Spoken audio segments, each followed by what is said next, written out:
La rédaction sur un thème qui vous concerne pour les municipales. Aujourd'hui, on s'intéresse au bus touristique, un mode de déplacement qui rencontre un grand succès, mais qui connaît aussi de nombreux détracteurs. C'est une enquête Paris Plus de Léa Volbert, Clémence Renard et Alicia Forichère. Trop nombreux, trop bruyants, trop polluants, les bus touristiques font partie du paysage parisien. Pourtant, de nombreux riverains s'en plaignent. C'est pour moi une nuisance parce que j'habite le 5e, donc les bus qui n'ont pas d'emplacement de stationnement dédié stationnent sous les fenêtres des gens et le moteur continue à tourner pendant que les chauffeurs attendent avec soit le chauffage, soit la radio, soit la clim, que leurs touristes reviennent. Chaque année, près de 12,5 millions de touristes étrangers ou français visitent la capitale en bus. On peut tout voir en une courte journée, on peut descendre, c'est flexible. C'est mieux que de marcher, j'ai 62 ans, c'est un long parcours.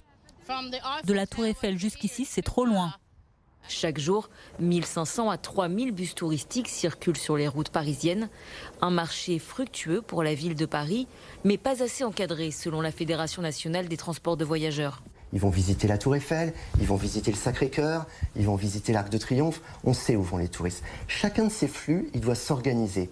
On doit préciser à chaque autocar où il doit stationner. Des aires de stationnement doivent être organisées. Des aires de dépose-reprise doivent être organisées. Il y a dans Paris 4 parkings pour autocars allant de 35 à 80 places.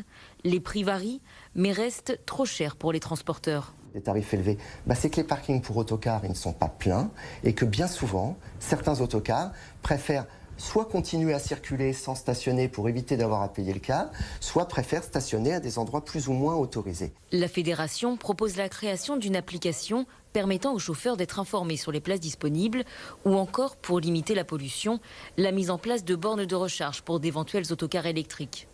Mais pour découvrir Paris sans polluer, il y a une autre solution, les parcours à pied. Qui n'ont plus de raison d'être, puisqu'on verrait en 2 heures en voiture, ça serait peut-être 3-4 spots en s'arrêtant et en faisant des descriptions de 5-10 minutes.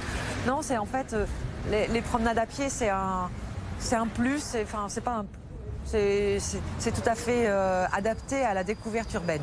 À pied, en bus, à vélo, en bateau ou même en ballon gonflable, près de 50 millions de touristes sont venus en 2019 découvrir Paris et sa région.